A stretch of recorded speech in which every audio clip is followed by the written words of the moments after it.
Journey to Forgiveness and Peace, who produced this video, is a non-profit Christian organization that seeks to improve the lives of African refugees and immigrants.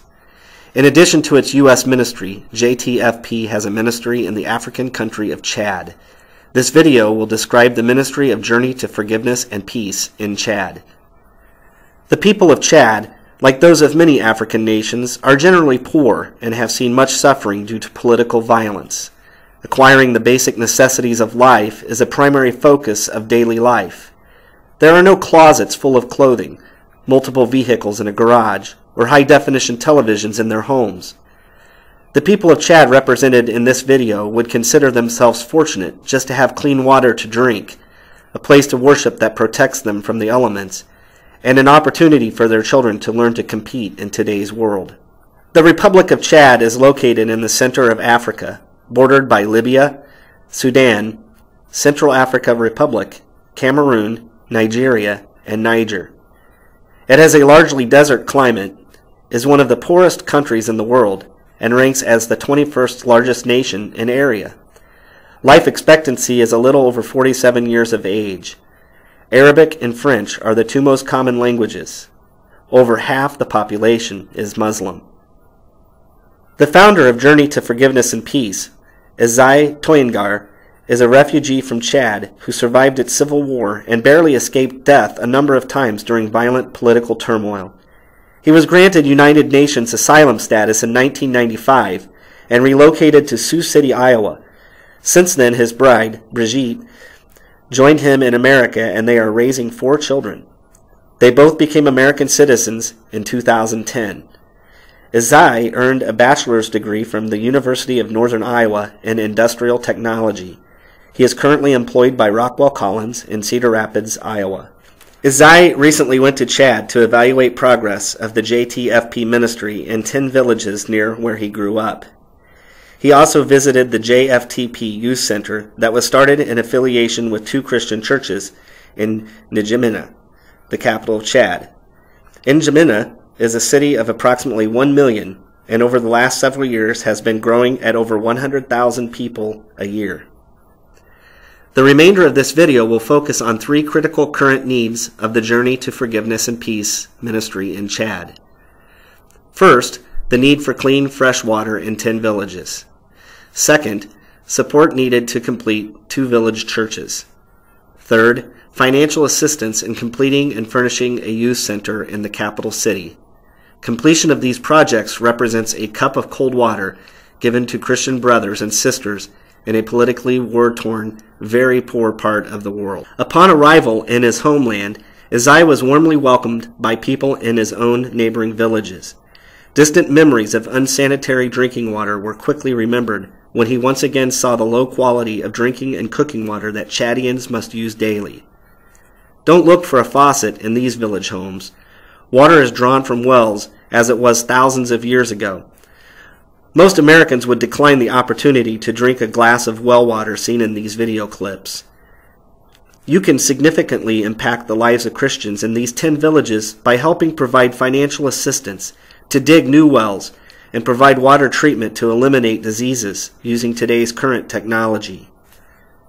A request from leaders and members of the Christian church in the village of Mainanye to complete their church building to meet worship and teaching needs.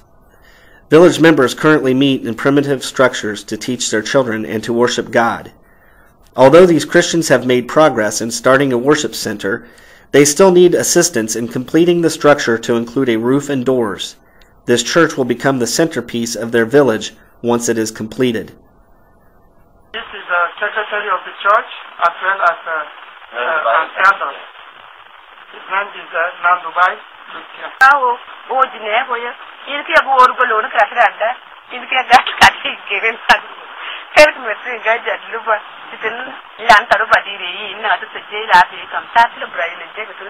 Amen. Amen. Briefly, the ladies, these are Christian ladies, and they have their own organization, and they call them the Christian Organization of Ladies in the village of Mainane. And this is their president, and she's asking God and asks you Christians also if there's a way you can help them so they can be able to finish with what they have started at the church. And what she mentioned, she said they have a pastor with some elders, but they have some issues.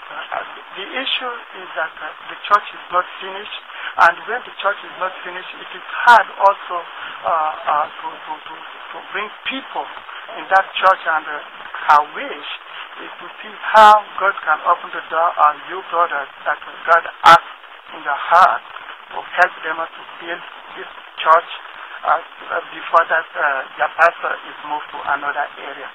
And she finished by giving that message to you in the name of Jesus Christ. The youth center in the capital city of N'Djamena is in its infancy.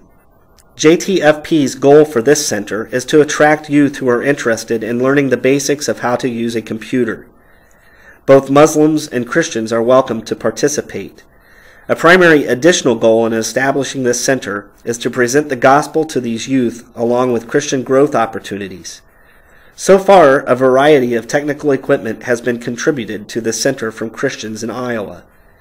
This equipment has included 4 solar panels and related power equipment, 5 refurbished laptop computers, a camcorder which was used to record the video you were watching, an LCD projector, and a DVD video of the Jesus film in French, English, and 5 Chadian languages.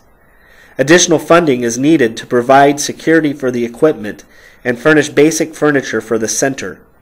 One of the highlights of Isaiah's trip to Chad was seeing over 100 young people watch the Jesus film. This was the first time these youth had ever seen a video film of Jesus in their native language, Sara. The donated solar panels generated the electricity to power the equipment since they have no electricity. Please pray for this ministry of Journey to Forgiveness and Peace in both Chad and in Cedar Rapids, Iowa. Ask God to bless your brothers and sisters in Chad by 1, providing what we in America take for granted, clean water. 2, bringing to completion a village church. And 3, provisioning a youth center in N'Djamena so as to provide the opportunity for youth to learn basic computer skills while at the same time learning about the life-changing power of Jesus Christ. Thank you for taking the time to learn about what God is doing in the distant country of Chad. Whatever you might also be able to do to financially invest in the lives of fellow Christians you will someday meet in heaven will bless you now as well as in the future. As we bring this presentation to an end, we hope you enjoy the voices of Chadian children worshiping God in song.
And if you give even a cup of cold water to one of the least of my followers, you will surely be rewarded. Matthew 10:42.